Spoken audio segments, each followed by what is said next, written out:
O capítulo intitula-se Pureza Íntima.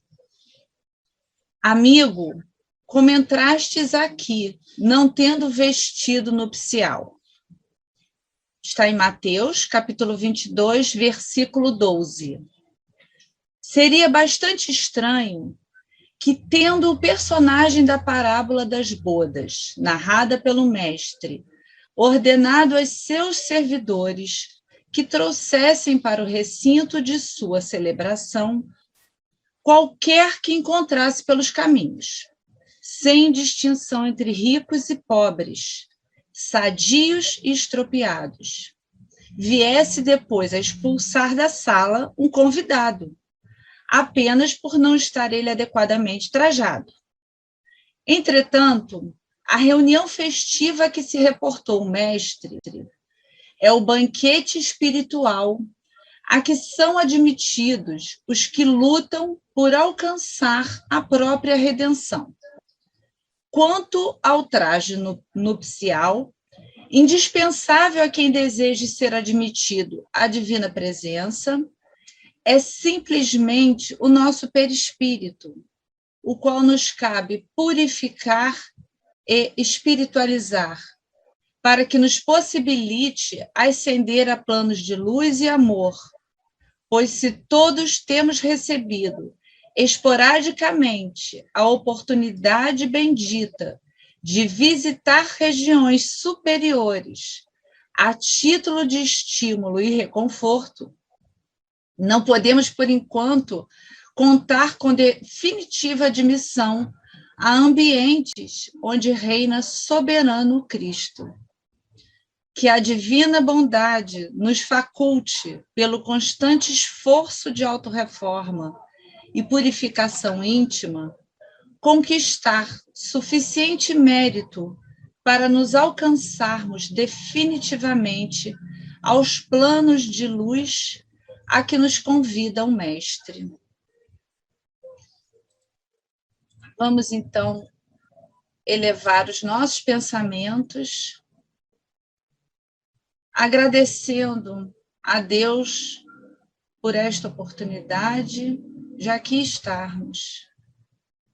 Jesus, nosso mestre e amigo de todas as horas, por este momento em que nos sentimos envolvidos com a presença da espiritualidade maior, da nossa casa de Bezerra de Menezes, amparando a cada um de nós em nossos lares, fazendo uma única vibração, pois estamos todos juntos, reunidos num só pensamento. Que possamos ter uma manhã bastante proveitosa para os nossos corações, com as palavras do nosso querido Saruí, que traz com tanto carinho um trabalho para as nossas maiores reflexões. Agradecemos por esta oportunidade. Que assim seja. Então, nosso querido Saruí nos falará hoje sobre a crise moral. Saruí, você pode desligar, abrir seu microfone e a palavra é sua.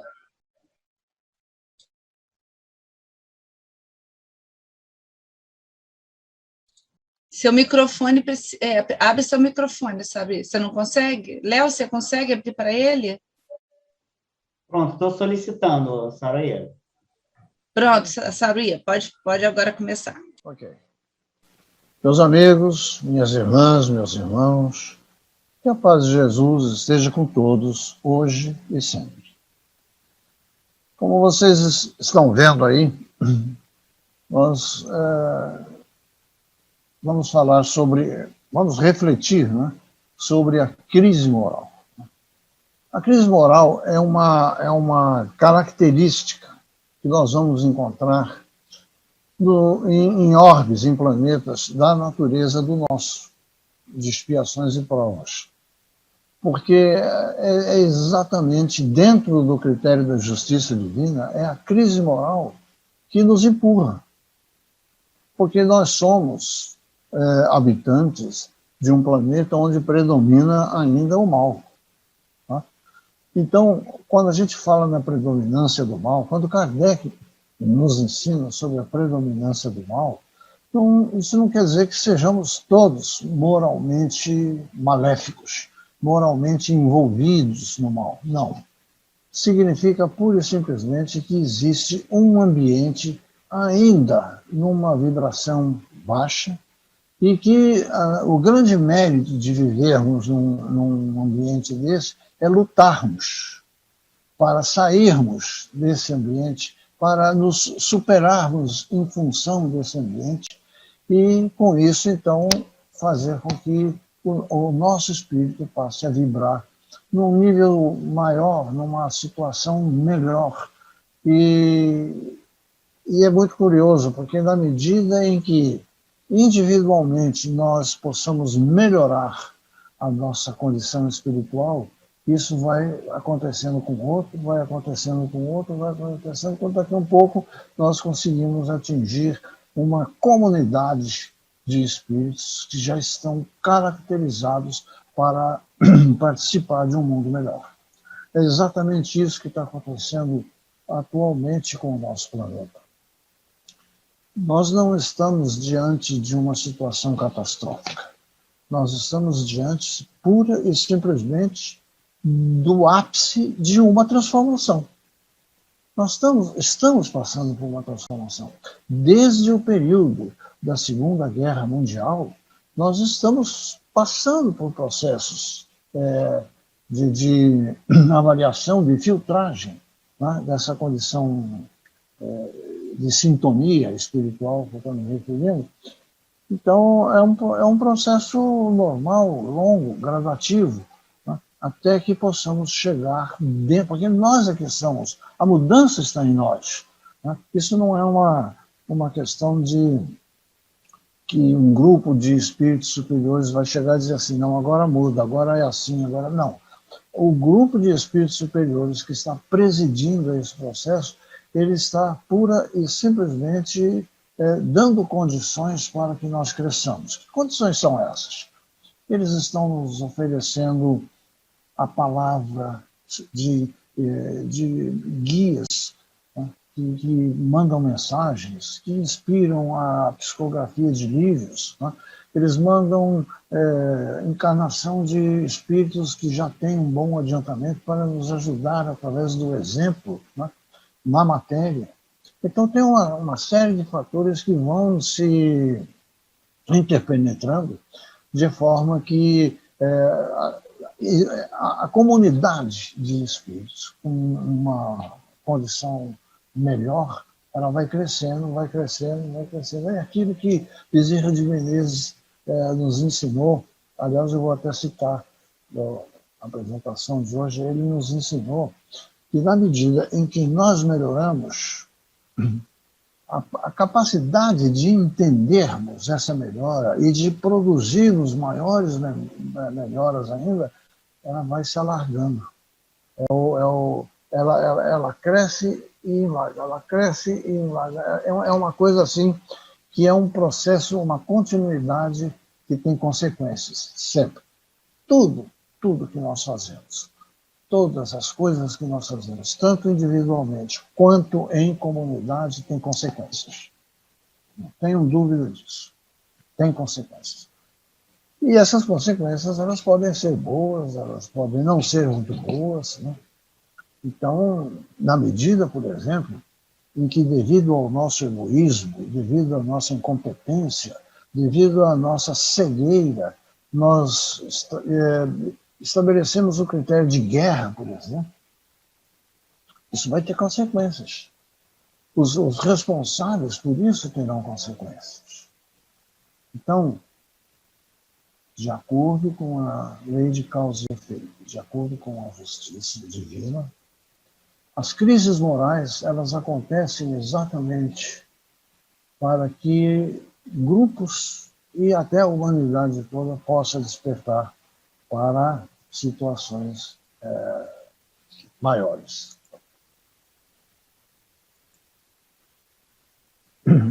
Vamos lá. Nós estamos falando em crise moral.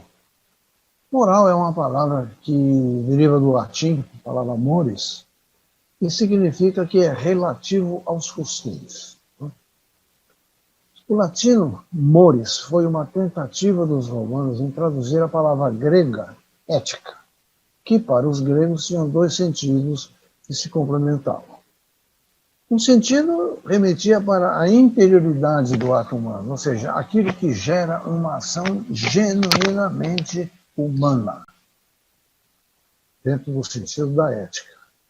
O outro sentido levava para a questão dos hábitos e costumes, usos e regras. Os hábitos e costumes mostram que há uma assimilação social dos valores construídos pelo ser humano. Vamos traduzir o que quer dizer isso. Isso significa o seguinte: se eu tenho um determinado comportamento, ou seja, é a interioridade do ato humano, aquilo que gera uma ação humana. Eu sou humano, então eu tenho um determinado comportamento. O meu comportamento, ele é observado por outro, que o aceita, acha que o meu comportamento está muito bom, então ele passa a usar aquilo também. E se isso for um efeito multiplicador, daqui a um pouco nós temos uma comunidade, daqui a um pouco nós temos uma sociedade, nós temos todo um conjunto de seres humanos que estão pensando e agindo daquela maneira que eles consideram como padrão. Então, esse é um sentido da ética. Isso é um sentido também da moral. Agora, o outro sentido que leva para a questão dos hábitos e costumes, usos e regras, os hábitos e costumes, eles mostram que há uma assimilação social dos valores construídos pelo ser humano. Ou seja, como eu acabei de falar, na medida em que as pessoas vão assimilando aquilo que eu comecei a agir, então isso vai indo, então representa o segundo sentido da palavra ética, lá na Grécia, lá no tempo ainda dos filósofos, na Grécia Antiga. Então são dois sentidos. O sentido inicial, que é o sentido humano, e o segundo sentido é aquele que se transforma em hábitos e costumes de um grupo social. Então, vocês reparem que a palavra moral, no sentido que é relativo aos costumes, no latim, ou seja, entre os romanos, veio inteira o mesmo sentido da palavra ética lá na Grécia. Então, ética e moral, elas têm assim um certo, não digo confusão, mas uma interpenetração de sentidos. Então, nós somos levados a entender que a moral como um conjunto de regras existentes no convívio humano. Essa é a moral. Por esse motivo, é que nós vamos encontrar, por exemplo, vamos supor, existem determinadas comunidades indígenas em que a poligamia é perfeitamente aceita. Nós temos, por exemplo, hoje em dia isso já está um pouco diluído, mas em outros tempos, né, nas comunidades muçulmanas, o homem poderia ter 3, 4 esposas no máximo. Assim.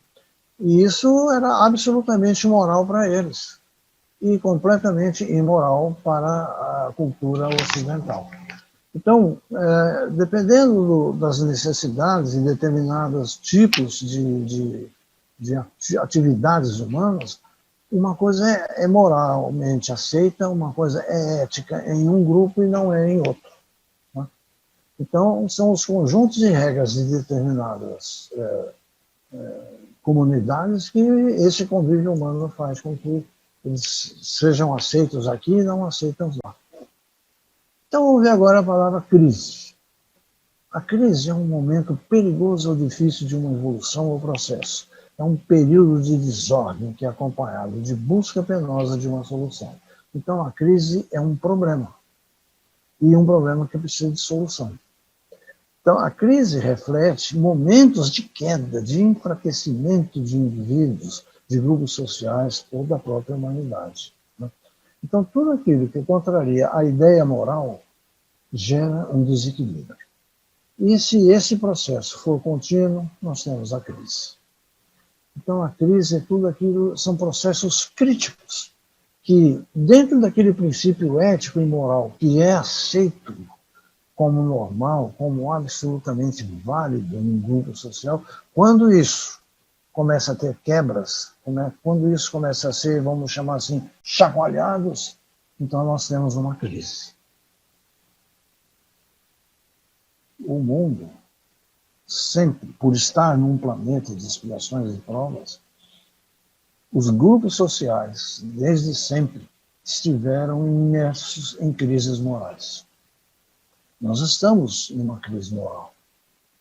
E são exatamente essas crises morais que vão fazendo com que nós raciocinemos naquilo que é ético, naquilo que é moral, ou seja, naquilo que é aceito por nós como uma atividade de equilíbrio social, começa a desencontrar. Então, a crise. Então, qual é a nossa atitude diante disso? A nossa atitude diante disso é começar as transformações para que esse equilíbrio volte, para que esse equilíbrio continue sendo aceito.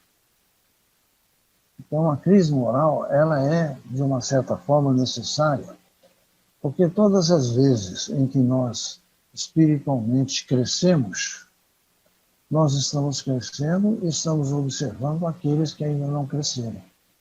E, portanto, estão mais imersos numa crise moral do que nós. Kardec nos ensina que vivemos em um planeta de expiações e provas, cuja principal característica é o predomínio do mal. Então, meus amigos, é muito importante que nós entendamos essa questão do predomínio do mal. O predomínio do mal, ele está diretamente ligado à crise moral. E o predomínio do mal, ele é exatamente a migração de almas para o nosso planeta de expiação. É uma migração que tem por objetivo fazer com que essas almas que estão envolvidas num ambiente que lhes é propício, que é o ambiente do mal, é importante que então eles comecem a aprender, a passar por processos pelo critério da reencarnação, né? Então isso vai modelando até que nós tenhamos um padrão moral, um padrão que precisa ser respeitado. Mas acontece que o predomínio do mal, ele existe e as almas envolvidas nesse predomínio vão chegando. Então é o momento que nós estamos passando agora, aproximadamente desde a Segunda Guerra Mundial, mas ainda com reflexos já na Primeira Guerra Mundial, tá? Por 1917, 18 do século passado. Então qual é a medida, né, que é preciso ser tomada em função dessa questão da crise moral? No momento em que já existe uma faixa espiritual que esteja envolvida num processo moral que já não se coaduna, que já não está dentro dos padrões de um planeta onde se predomina o mal, então existe uma transposição. Esses espíritos são então levados para uma situação que nós agora estamos passando, já saindo, né, do planeta de expiações e prova, estamos indo para um planeta, para uma situação de um comportamento melhor. O grupo, então, vai para um processo, dali ele vai para outro, dali ele vai para outro. Então, o mal vai predominar sempre no planeta de expiações e provas. O que não vai predominar nesse planeta são os espíritos que irão progredindo e irão passando para outros estágios. Se o mal predomina como característica do nosso meio social, nós estamos diante de uma crise. Essa crise afeta os valores sociais que dirigem o homem para o bem. Logo, trata-se de uma crise moral. O predomínio do mal em um órgão como o nosso é um processo permanente, porém os atores são temporários, foi o que eu acabei de falar. A mecânica reencarnatória era demonstrada por Kardec e não deixa dúvida quanto ao fator evolução, que atua sobre o caminho espiritual do homem. Então, vocês reparem que é uma coisa muito bonita quando a gente começa a entender esse processo todo, uma coisa encaixa na outra. Nós temos uma crise moral, mas essa crise moral ela é vencida através do aprendizado, através do burilamento, através da melhoria espiritual. E como é que essa melhoria espiritual se processa? Ela não está dentro do critério tempo, porque o tempo de Deus é o infinito. Então, nós só conseguimos, atravessando a crise moral, melhorarmos como espíritos através de um processo de aprendizado chamado reencarnação. É esse processo que vai fazendo com que nós nos distanciemos dessa predominância do mal no nosso planeta. E é esse processo que vai fazendo com que nós cheguemos a um ponto tal que já não temos mais sintonia com esse predomínio do mal. E é por esse motivo que então a gente passa para um orbe de estágio superior, que é o que está acontecendo. Então, quando nós estamos vendo, por exemplo, uma crise como essa pandemia, né, do coronavírus, né, do coronavírus, quando nós estamos vendo, então, esse processo em que a gente vê lá milhões de criaturas que estão desencarnando. Isso pura e simplesmente significa o processo seletivo. Agora, esse processo seletivo eu costumo comparar com quando a dona de casa, quando a funcionária do lar, quem for, vai preparar a comida, né? Ela espalha o feijão, por exemplo, em cima da mesa lá e começa a tirar aqueles que estão ruins, que estão descascados, que está com um bichinho, que está com uma coisa, sabe? De tal maneira que aqueles que não estão apropriados para fazer o feijão, eles ficam do lado, são até separados. E os outros, que estão bons, eles vão para a panela para fazer o feijão com o nosso alimento.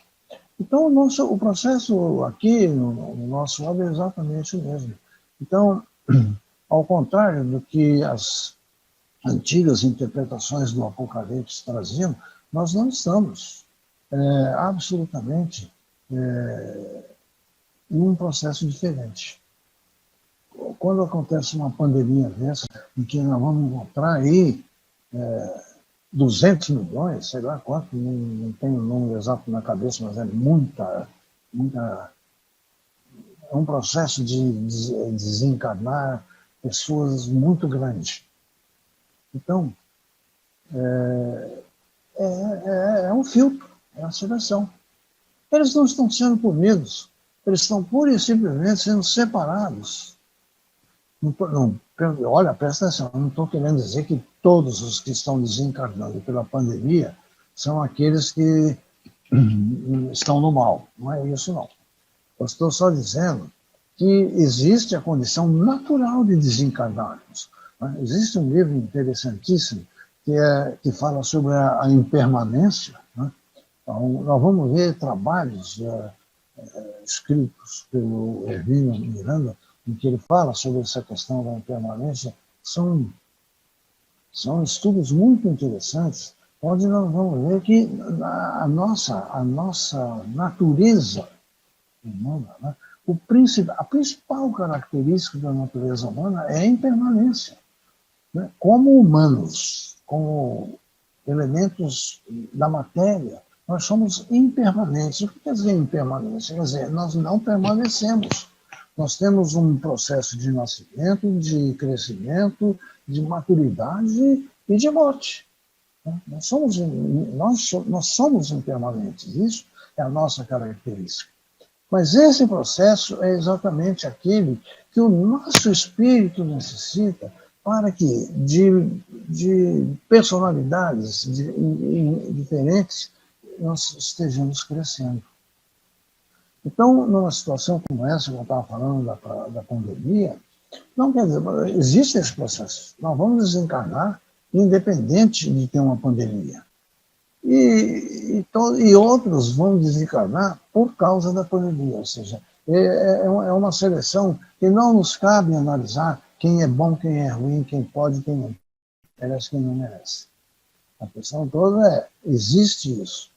E quando nós estamos assistindo, por exemplo, uma tsunami que leva um monte de gente, uma pandemia que também leva um monte de gente, nós então temos que pensar que este é o processo escolhido pela espiritualidade superior, pelo nosso Pai Celestial, é um processo para fazer essa seleção. Então não é aquela coisa que no terrorismo apocalíptico da Idade Média que o mundo iria sofrer, ia acabar em fogo, em inundações, a terra se abrindo, terremotos, porque os que praticavam o mal seriam punidos pela eternidade. Olha isso. Nós estamos vendo que são processos. Na Segunda Guerra Mundial, se vocês forem só pegar no Google e procurar na Segunda Guerra Mundial, vão ver a quantidade de pessoas que desencarnaram nessa guerra. E pessoas que não só eram os guerreiros de um lado ou de outro, mas população civil também. Vítimas de bombardeios, vítimas de uma porção de coisas. Na Primeira Guerra Mundial, então, foi pior, porque eles tinham aqueles gases, né, os gases letais, eles soltavam aquelas bombas de gás e aquilo dizimava populações.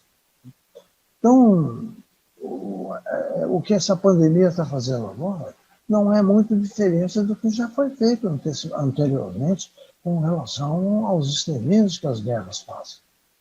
Então, existe sempre um processo de seleção, existe sempre um processo, uma peneira, fazendo essa separação para que, na medida em que o tempo passe e a ocasião propícia chegue, mas isso é pela vontade divina, então os que já alcançaram um determinado patamar possam viver num ambiente que lhes seja propício para eles crescerem mais, e não num ambiente em que eles estão constantemente tendo a dificuldade desse crescimento por causa da influência do mal.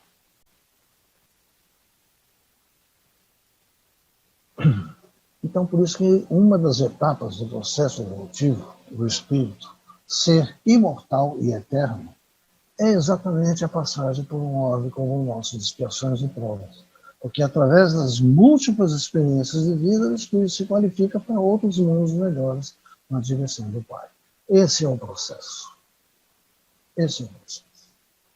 Então, a crise moral, o mundo de expiações e provas, tudo isso são situações necessárias. Nós não seremos maus para sempre.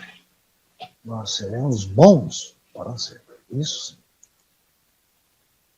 Então o homem, ele é essencialmente divino. Não fosse criado por Deus. Né? É por natureza divina que nós não permanecemos no mal além do período necessário. Qual é esse período necessário? Isso vai funcionar individualmente. Cada um de nós tem um período maior ou menor, porque isso vai depender também de um outro fator importantíssimo em todo o processo de evolução, o fator chamado livre-arbítrio. Na medida em que nós conseguirmos, por nós mesmos, estabelecer padrões positivos de escolhas para a nossa vida, então nós vamos poder permanecer mais ou menos tempo. Um dia não estaremos mais no mal. Mas o quanto tempo vamos estar no mal vai depender das nossas escolhas. É por isso que nas passagens evangélicas nós vamos encontrar aquela lição memorável de Jesus quando ele pegou os dois cegos E um dos cegos, é evidente a linguagem figurada da Bíblia, conta-se que ele pegou um pouco de terra, misturou na água, assim fez uma laminha, passou no olho do cego, e o cego passou a enxergar. O outro, que estava com ele, que também era cego, que era primo dele, virou, pediu a Jesus que também o curasse, fizesse com que ele pudesse enxergar. E Jesus virou para ele e disse assim: eu não posso fazer isso. Jesus, né? Eu não posso fazer isso porque eu não posso contrariar a lei. Ou seja, aquele que teve a visão reposta, ele mereceu aquilo. E o outro não mereceu, não merecia ainda. Essa lição Jesus nos transmitiu, nos passou, exatamente para que nós tenhamos a consciência de que Deus nunca está demorando para nos atender nas nossas rogativas. Deus está sempre mandando aquilo que nós merecemos. É o nosso mérito que vai justificar todo o bem divino que nós recebemos. Então não é a questão, se eu ganhar isso, eu prometo que vou fazer aquilo. Então a gente estabelece um critério de toma lá da cá com a divindade. Se Deus me fizer uma coisa boa, sem ser assado, aí eu prometo que eu não como carne por 15 dias. Agora, se ele não fizer, eu continuo comendo carne. Isso aí não faz sentido. Nós não temos que prometer a Deus. Nós temos que cumprir a lei de Deus através das nossas atitudes.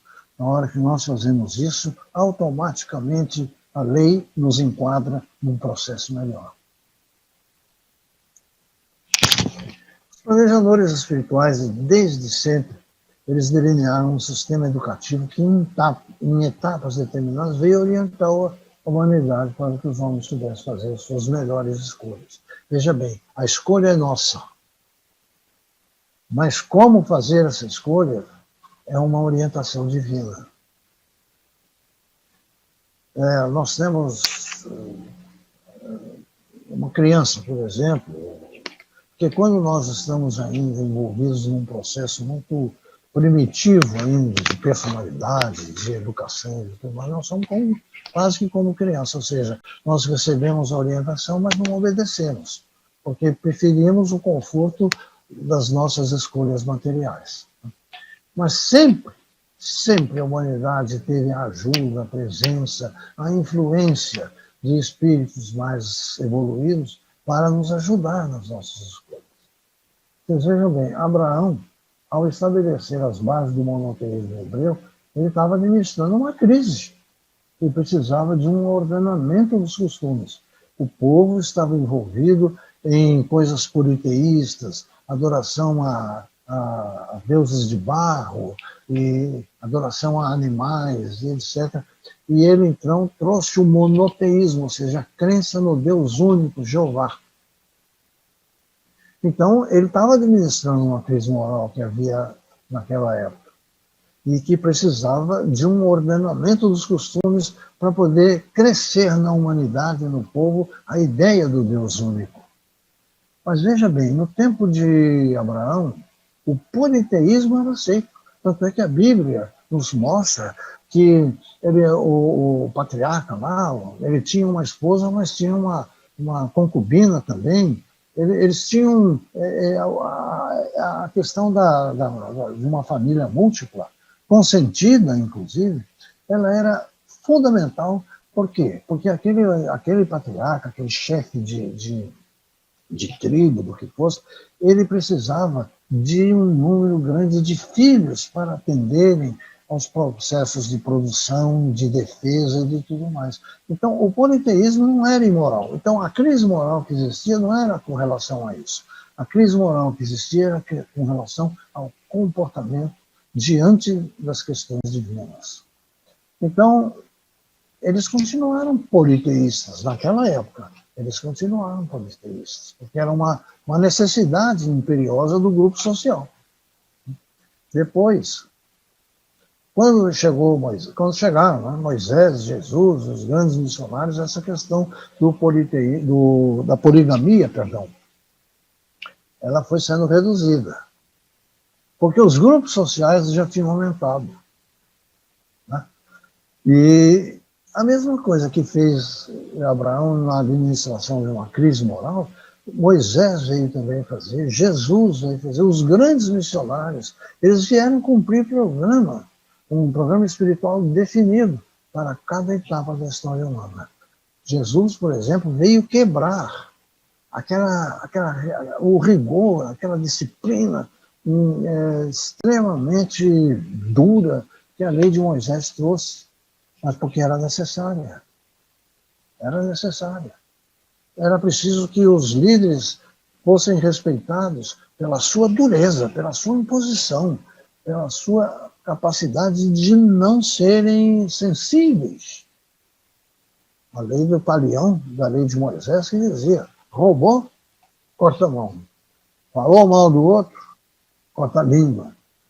E por aí, e assim por diante. Jesus veio trazer uma visão completamente diferente. Jesus veio trazer uma visão de amor, uma visão educacional. Né? No mês passado, nós falamos aqui sobre a pedagogia de Jesus, né? Então, vocês devem se lembrar que, na oportunidade, foram vistos exatamente padrões que Jesus trouxe para ensinar. Não, se ele roubou, não se corta a mão dele, não. Ensina-se a ele que não deve roubar. E por quê? Então, a crise moral, nessa circunstância, é um processo permanente, porque é necessário o reajuste espiritual da humanidade.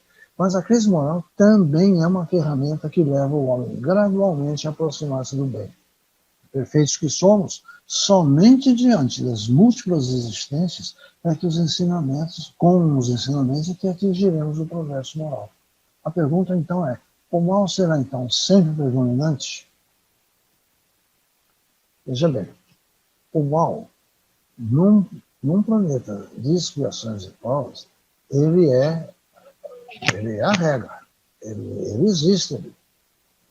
O que não é predominante e nem é permanente é o indivíduo.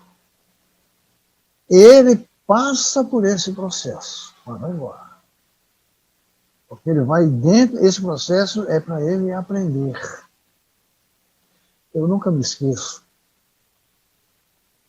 um fato que aconteceu.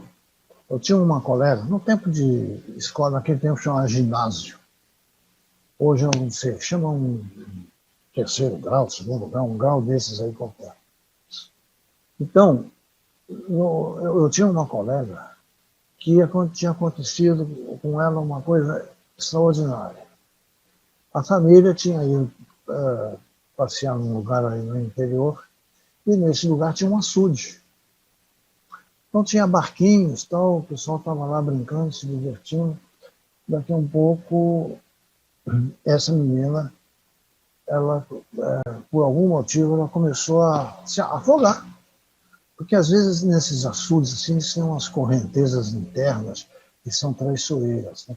Então parece que houve ali um rodamuinho, um negócio assim, começou a menina, a mãe dela, que não sabia nadar, que nunca tinha trocado 3 braçadas para poder se manter na superfície da água. A mãe dela, quando viu a filha se afogando, veio correndo, pulou na água, nadou, puxou a menina, veio trazendo a garota até a margem do açude. Ela não estava muito longe também.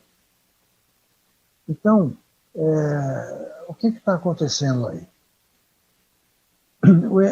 Aquilo que ela fez foi uma experiência que ela passou, foi um filtro pelo qual ela passou, que superou as suas deficiências por não saber nadar, mas no sentido de salvar a vida da filha. Então houve ali um aprendizado praticamente iminente e forçado, porque ela nunca mais conseguiu nadar também. Então, provavelmente na encarnação seguinte dela, ela já poderia aprender mais a nadar, na outra melhor ainda. Então, a cada aprendizado que nós temos de qualquer coisa, numa encarnação, nós vamos levar aquilo para a gente. Aquilo vai fazer parte do nosso arquivo perispiritual. Então, a gente vai para frente com esses aprendizados. Essa senhora, que nadou sem saber, provavelmente na outra encarnação ela já vai saber melhor nadar. E na outra melhor ainda. Numa 7ª, 8ª encarnação depois, ela já será, provavelmente já será capaz de atravessar a Baía de Guanabara nadando. Então, o mal será sempre predominante? Mahatma Gandhi, que foi sem dúvida um dos emissários da governança do nosso óleo, disse que nós temos que ser a mudança que queremos para o mundo. Prestem atenção, Gandhi, ele não era cristão. Não era. Mas ele fazia parte do grupo espiritual, lá da governança do nosso órgão, ele fazia parte de uma alma, de um espírito de elevação. Então, como é que era isso? Então, só os que são cristãos é que têm a oportunidade de serem incentivados ao bem, ao amor, ao respeito, e os outros, e os muçulmanos, e os hinduístas, e os shintoístas, e os demais. Então, ele foi um líder enviado para nos ensinar. E a missão dele foi tão bem sucedida que ele não só criou uma comunidade de pessoas voltadas para o bem, para o amor, para a verdade, lá na Índia, como também isso se espalhou pelo mundo. Quando nós falamos aqui no mundo ocidental, no nosso mundo cristão, quando nós falamos em Gandhi, nós nos sentimos bem, nós nos sentimos felizes. Gandhi é um padrão para nós. Tanto é que quando, isso aí já é uma coisa bastante conhecida, quando Gandhi, uma vez, depois de ter lido sobre as bem-aventuranças que Cristo nos deixou lá no Sermão da Montanha, Gandhi virou e disse o seguinte, que se tudo que havia sido escrito, feito no cristianismo, se perdesse, e só ficasse as bem-aventuranças, nós não teríamos perdido nada. Porque ali estão contidas todas as condições de superação humana.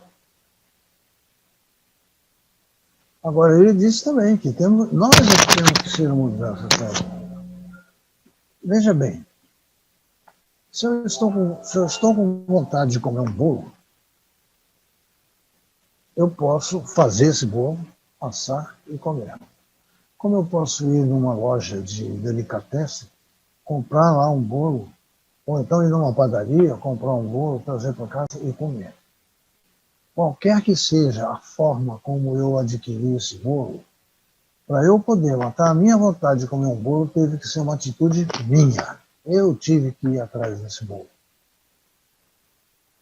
Então, quando nós queremos uma mudança, quando nós queremos uma alteração, quando nós queremos que alguma coisa seja melhor, nós é que temos que provocar isso. Veja bem, hoje, agora, nesse momento, são 24 participantes desse nosso encontro. Se todos nós conseguirmos desejar a mesma coisa em função do nosso semelhante, em função daqueles que estão passando frio nas ruas, em função daqueles que estão com fome, ou então dos que estão doentes, se nós conseguirmos termos a mesma visão de ajuda, de filantropia para aquelas pessoas, nós estamos fazendo uma mudança que é resultado da conveniência, do amor, do respeito de cada um de nós. Nós conseguimos juntar isso, o nosso sentimento individual, e transformarmos isso num sentimento coletivo. Então, nós somos a mudança. Tudo que possa mudar no mundo, para melhor, nós temos que começar por aí. O mal não é dominante, ele é uma presença que pode e deve ser neutralizada. Porque se nós queremos um mundo melhor, isso tem que começar em nós. Temos que buscar a verdade, temos que nos conhecermos por dentro, né? E temos que viver a regra áurea do cristianismo que diz que amar ao próximo como a nós mesmos. Como é que eu posso amar o meu próximo se eu não me amo? Se eu não me respeito? Se eu não me trato? Então, tem que começar por mim. E na medida que começa por mim, outro vai e faz a mesma coisa, outro faz a mesma coisa, outro faz a mesma coisa. Então, nós mudamos. E estaremos também nos livrando dessa crise moral e teremos vencido o egoísmo. Porque o amar ao próximo como a nós mesmos é uma derrota do egoísmo. Nós não estamos mais amando a nós próprios e a nós mesmos. Nós estamos amando a nós próximos, a nós mesmos e ao próximo. A mudança é uma palavra importantíssima. Nós somos a mudança. E isso vai depender da nossa vontade. Então, veja bem, tudo que o nosso passado de faltas construiu passa por uma mudança que transforma. Não tenha dúvida disso. A mudança somos nós. E aquilo que o Chico Xavier nos deixou, quando ele disse que a gente não pode mudar o passado. Então, o nosso passado de erros, o nosso passado de equívocos, foi feito. E nós, de uma forma ou de outra, temos que responder por ele. Mas o futuro nós podemos construir. Se nós temos consciência de que precisamos resolver o passado, temos que ter consciência de que precisamos preparar o futuro. Eu sempre falo essa frase aqui e vou repetir outra vez. Albert Einstein, ele dizia que ele tinha uma preocupação muito grande com o futuro. Aí perguntaram, ué, por que você tem uma preocupação muito grande com o futuro se você está vivendo no presente? Não, senhor. Eu tenho uma preocupação no futuro porque eu sei que eu vou viver lá. Então ele tinha já uma consciência da reencarnação. Então ele sabia que ele tinha que preparar o futuro, ele tinha que fazer parte do grupo que melhorasse o futuro, porque isso ia gerar um benefício para ele mesmo. Em um óbvio de expiações e provas, o mal ele é dominante e sempre será. Nós é que somos viajantes transitórios nesse óbvio. Nós mudamos, nós crescemos e nos qualificamos para novas experiências. O mal, tá? E as crises morais não predominam para sempre. O homem, então, ele tem o dever de procurar a felicidade. E o único caminho é a transformação.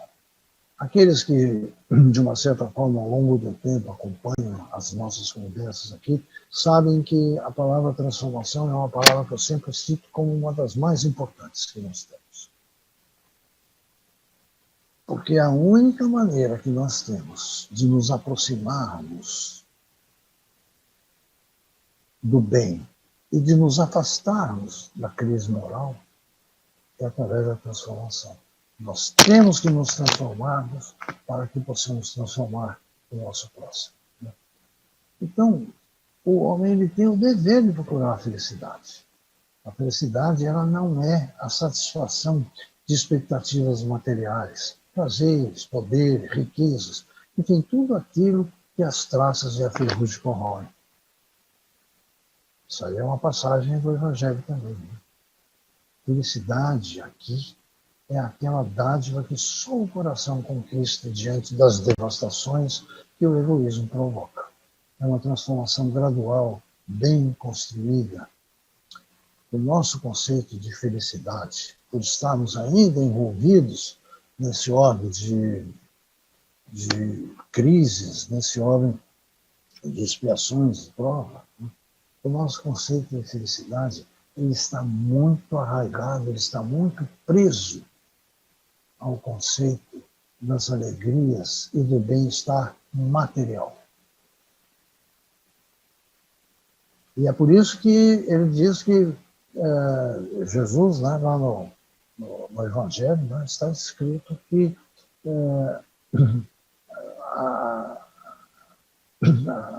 as traças e a ferrugem corroem. E que nós temos, então, que estarmos atentos para algo que seja superior a isso. Precisamos procurar ter uma alma inoxidável, que não pode ser corroída, que não pode ser dominada pela ferrugem e nem pelas traças. Então, essa transformação gradual, bem construída, vai nos trazer um conceito de felicidade que eu poderia talvez traduzir para vocês da seguinte forma. Estamos andando na rua e um mendigo, uma mendiga, enfim, quem estiver sentado numa situação de miséria, nos pedir, por favor, eu estou com fome. A gente nem olha para o lado.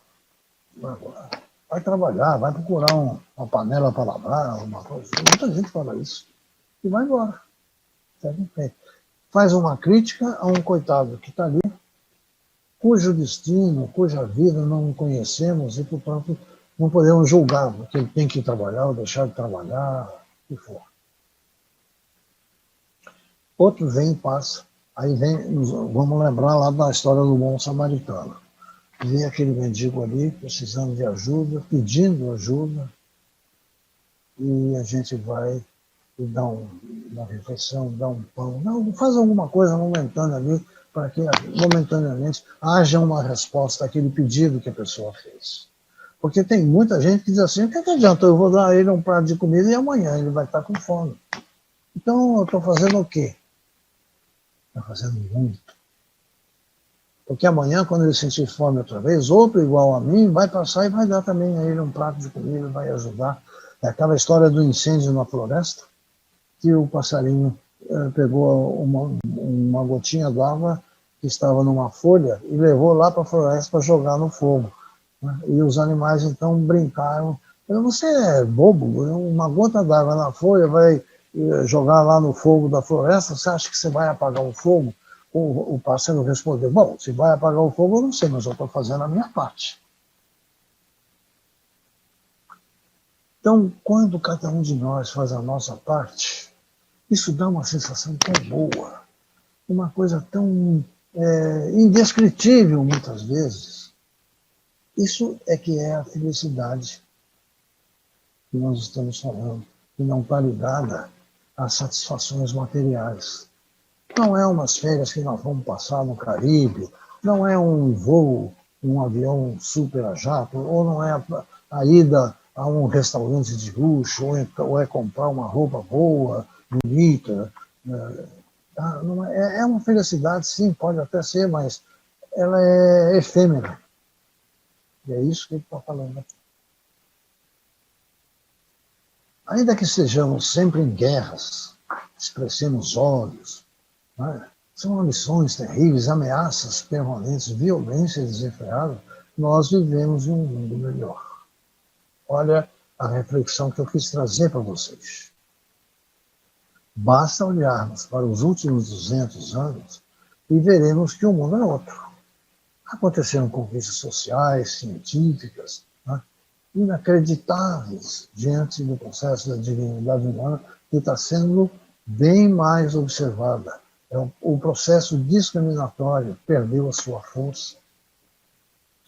Quando eu digo assim, o processo discriminatório perdeu a sua força, eu posso merecer uma crítica de alguém dizer que nada. A gente está vendo na televisão mesmo pessoas que humilham, ofendem os negros, os índios, os caipiras. Né? Existe a predominância do mal, do orgulho, na nossa comunidade humana é tal que ainda tem muita gente que despreza o semelhante pela religião, pela cor da pele, pelas ideias que tem. Né? Ainda existe isso. Isso aí é um reflexo da condição humana desse nosso orbe, desse nosso planeta. Mas existem, e muitos, aqueles que já passaram uma borracha nessa história de achar que é melhor que o outro. Então, quando eu digo que o processo discriminatório perdeu a sua força, eu estou exatamente dizendo isso. Que o que antes, há 200, 300 anos atrás, que seja, fosse um contexto normal, aceito, moralmente aceito pela sociedade, de não dar confiança para quem não fosse deles, hoje em dia isso está diluído, mas ainda tem, mas está diluído, está menor. Se eu vejo valores numa determinada pessoa, então eu me torno amigo dessa pessoa, independente dela não ter religião ou ter religião, independente de ser negro, amarelo, branco. Se há uma sintonia com ela, eu vou ser amigo e vou gostar dela. Mas tem gente que não vai fazer isso. Mas sabe lá Deus o quanto eu apanhei para poder chegar a esse tipo de comportamento hoje em dia. E toda a presença divina é marcante. Nós nunca estamos sós. Exemplos edificantes de solidariedade estão na mídia. Temos a graça, a emoção e a sensibilidade de podermos perdoar. O importante é não nos sentirmos derrotados, nem deixarmos que a classificação do nosso planeta sirva como desânimo. Pelo contrário, estamos resgatando num ambiente que o nosso passado construiu, e temos recursos que Deus oferece para construirmos um futuro melhor. É a mensagem que o Chico deixou. Esse mundo que nós estamos vivendo é o mesmo mundo, quando eu falo mundo de expiações e provas, é o mesmo mundo que há 300 anos atrás nós estávamos, há 500 anos atrás nós estávamos, e nele estávamos fazendo barbaridades. E hoje é o mundo onde nós estamos trabalhando intimamente para que aquelas barbaridades sejam anuladas pelas nossas ações, pelas nossas atitudes. O passado é nossa referência, mas o futuro é nosso objetivo. É lá que estará o resultado do que fizemos agora. O mal, ele pode, circunstancialmente, parecer dominante, mas o amor é maior, ele sempre será. Nós temos, às vezes, a impressão, principalmente quando nós vemos algumas dessas tragédias urbanas, esses comportamentos criminosos, massacres, essas coisas, nós falamos assim, o mundo está perdido. Não está, não. Aquilo é um bolsão.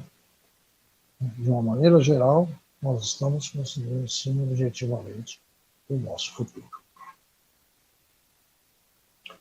O Espiritismo, então, tem um papel importante na construção desse mundo melhor. Nós sabemos, nós, doutores espíritos, sabemos que a doutrina é uma revelação divina. E Kardec nos ensina isso através da parte terceira do Livro dos Espíritos, através das leis morais. As leis morais são o antídoto para a crise moral. Se nós formos olhar na parte terceira do Livro dos Espíritos, as leis morais, e formos olhar as características do mundo que nós vivemos, nós vamos ver que tudo que está acontecendo de mal e tudo que sempre aconteceu de mal é explicado de como ser resolvido através das leis morais. O Bezerra de Menezes, por exemplo, em sua carta para o seu irmão mais velho, conhecido por todos como Soares, o irmão mais velho dele, o nome dele ele era conhecido por Soares, e o irmão dele havia reprovado a conversão de Bezerra para o Espiritismo. Então ele oferece uma memorável revelação sobre os processos no contexto divino, mostrando que a humanidade vem sempre recebendo insumos divinos e se preparando para as grandes conquistas do Espírito. Então, eu sempre que faço referência a essa carta de Bezerra de Menezes, eu recomendo a vocês que procurem esse livro. Esse livro os conceitos dele foram manuscritos, ele escreveu à mão mais de 100 folhas nessa carta, e ele mandou essa carta para o irmão. Ele já mandou essa carta para o irmão e ela ficou guardada lá. Já há poucos anos atrás, é que o Klein, que é uma liderança espírita lá no Ceará, visitando lá uma pessoa, a pessoa mostrou para ele essa carta. Não foi Klein, não. O Klein é moderno. Foi Me fugiu o nome dele agora. Quadros. O sobrenome dele era Quadros, ele era da diretoria da FEB. E ele, então, trouxe a carta para cá e eles acabaram na FEB publicando esse livrinho. Quem quiser entender o Espiritismo, quem quiser perceber a lógica da doutrina espírita e a sua relação com Deus, é fundamental, é mandatório que leia esse livro, Uma Carta de Bezerra de Menezes. Vai ver como é que é a questão da crise moral também. Então, o Chico Xavier, com a sua iluminada doçura, ele foi o veículo maior dos esforços espirituais que as revelações divinas se consolidassem através da mensagem espírita. Olha, o Chico foi fundamental na psicografia dos livros de Emmanuel, de André Luiz, que ele nos ofereceu. Isso aqui, esse asterisco aqui, esse livrinho aqui que eu falei aqui, Uma Carta de Bezerra de Menezes, a edição da FEB. O Espiritismo, ele é o acelerador que acelera essas conquistas na medida que recupera os valores do cristianismo antigo e em que renova os valores consoladores mostrados no Sermão do Monte. Então, Kardec, seguindo a trilha missionária de seus antecessores, recebeu dos espíritos superiores a inquestionável legislação contida nas obras básicas. Não há dúvida de que o Espiritismo tem um papel relevante na construção de um mundo melhor. Isso que está aí, o Espiritismo, ele é como se Kardec, através dos espíritos da codificação, que vão ajudar, é como se eles tivessem estabelecido uma ponte entre 1850 e pouco, quando ele começou a escrever, né, a codificar a doutrina, começou-se a buscar os valores lá na nascente, na época de Cristo, 2000 anos atrás, trazido para cá. Por isso que nós temos o Evangelho segundo o Espiritismo, e não o Evangelho segundo os doutores da teologia cristã, porque ela foi muito adulterada.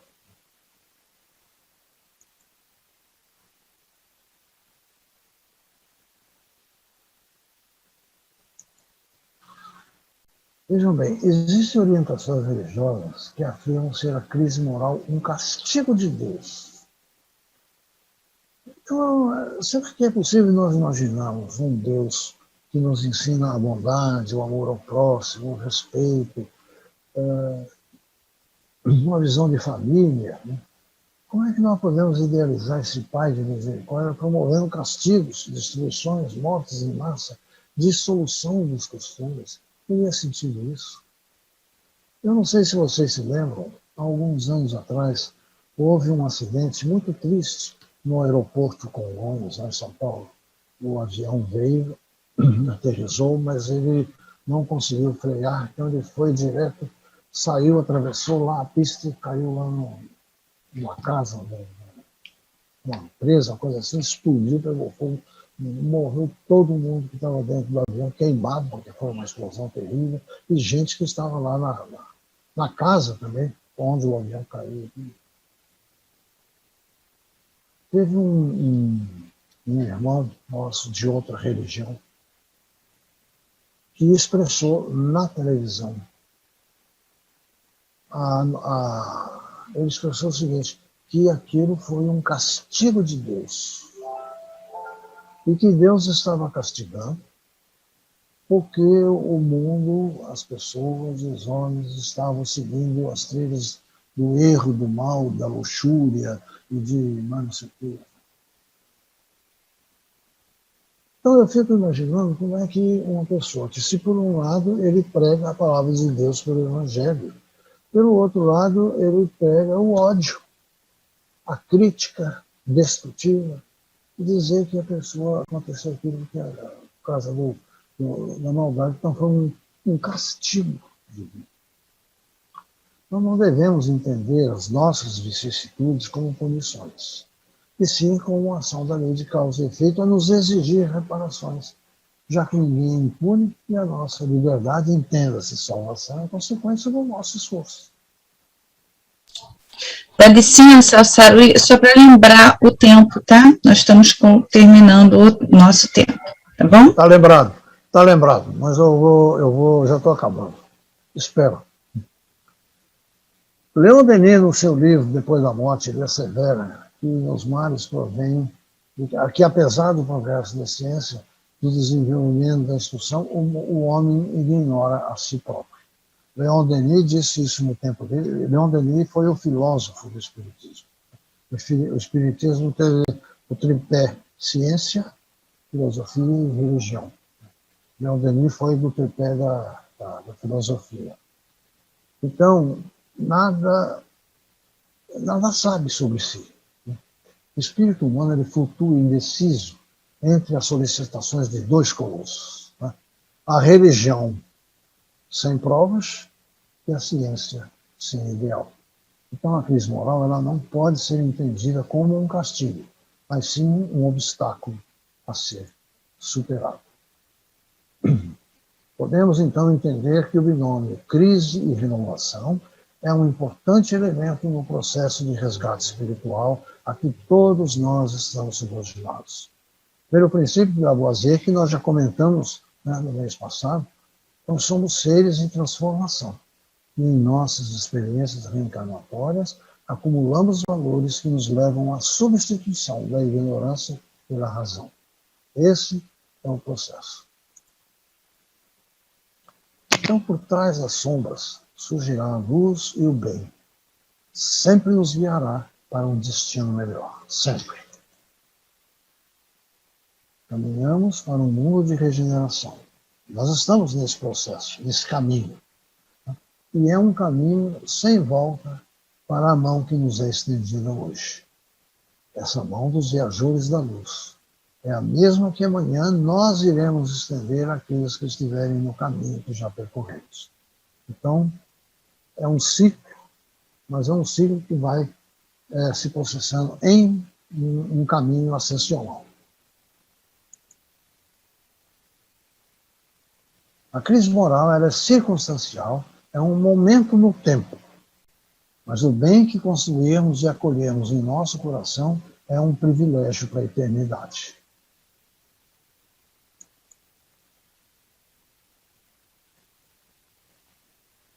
Então, o que temos a ver com a fome?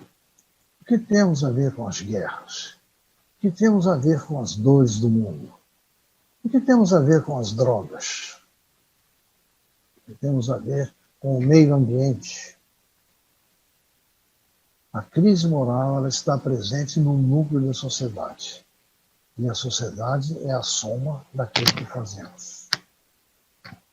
Todas essas perguntas que estão aqui estão diretamente relacionadas com esse processo da crise moral. A fome é uma crise moral. As guerras são crises morais. As dores do mundo são. As drogas são. E o meio ambiente que nós estamos destruindo. Nós estamos passando esse frio aí. Passamos antes? Está piorando. E o calor vai piorar também. E as marés vão piorar. E, enfim, está havendo um desequilíbrio no mundo. E nós não estamos, em maioria, nós não estamos dando bola para nada disso aí. No tempo do Apolo, estava escrito por Sócrates, o pensamento dele, conheça-te a ti mesmo. É aquilo que eu falei. Nós só podemos anunciar a mudança se nós acreditarmos e fizermos a mudança em nós. Só podemos amar o próximo se nós nos amarmos. E só podemos conhecer, somente conhecendo a nós mesmos, é que nós podemos conhecer o próximo. Jesus ensinou a amar-vos uns aos outros, assim como eu vos amei. E também ensinou que deveríamos conhecer a verdade para que a verdade nos libertasse. Mas o que é conhecer? Conhecer é ter noção sobre alguma coisa, relacionar-se, conviver, experimentar, identificar-se. É ver a si mesmo com clareza, ver-se por inteiro. É pedir informações a si mesmo e obter de si a resposta. Nós só mudamos quando nós respondemos aos nossos defeitos, às nossas distorções. Então, você precisa mudar agora. Nós estamos numa fase da transição planetária em que nós não podemos deixar para a semana que vem, para o mês que vem, para o ano que vem,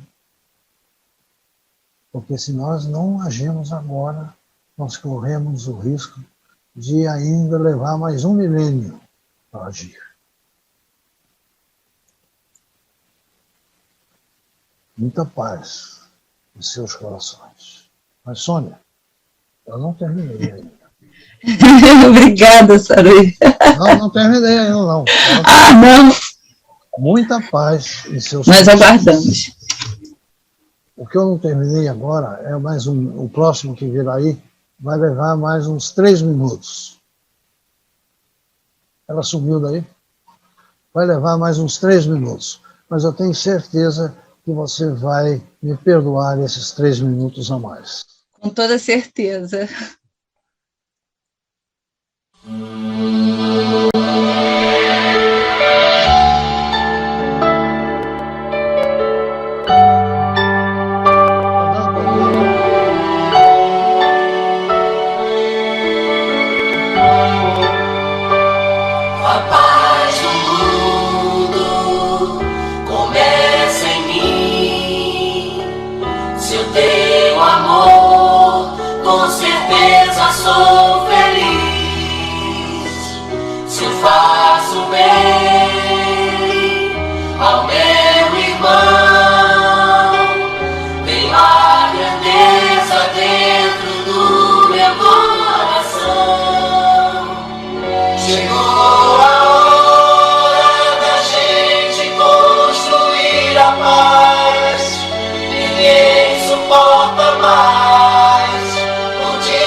É isso aí. Obrigada, Saruí, mais uma vez. A gente reuniu nessa manhã não só as palavras de reflexão, que tantos ensinamentos nos trazem, né, para o nosso crescente refletir sobre as nossas ações, e fechamos com algo que nos toca muito ao coração, que são as imagens que nos simbolizam as ações e os personagens que fazem, né, pelo mundo o que devemos fazer, e a música, né, que nos contagia e que penetra nos nossos corações de forma suave e contagiante, com toda certeza. Então, vamos orar, agradecendo a Deus por esta manhã, em que, reunidos em Teu nome, conseguimos sentir quantos ensinamentos nos foram trazidos, quantos conhecimentos, para que possamos, no nosso processo de crescimento constante, sentirmos o quanto somos abençoados por todas as mensagens que nos chegam a todo instante, que possamos ter forças, que possamos caminhar mais firmes no nosso propósito de sermos a mudança real, que tenhamos sempre a presença dos nossos benfeitores nos orientando e nos encorajando para que de mãos dadas sigamos unidos em busca de um mundo melhor, que façamos a diferença com tudo aquilo que já chegamos, aonde já chegamos, com todos os sentimentos que já podemos captar, para que sigamos mais fortalecidos. Só temos a agradecer à Casa de Bezerra de Menezes, aos nossos benfeitores, a Jesus, nosso amado Mestre, e a Deus, nosso Pai maior. Que assim seja. Então, queridos companheiros, quero lembrar a todos do nosso próximo domingo, que será o Dia dos Pais, e que teremos a presença do nosso querido Carlos Alberto Mendonça, que nos falará sobre cartas aos pais. Então, que possamos nos encontrar no próximo domingo, todos juntos. Mais uma vez, muito obrigada, Saruí.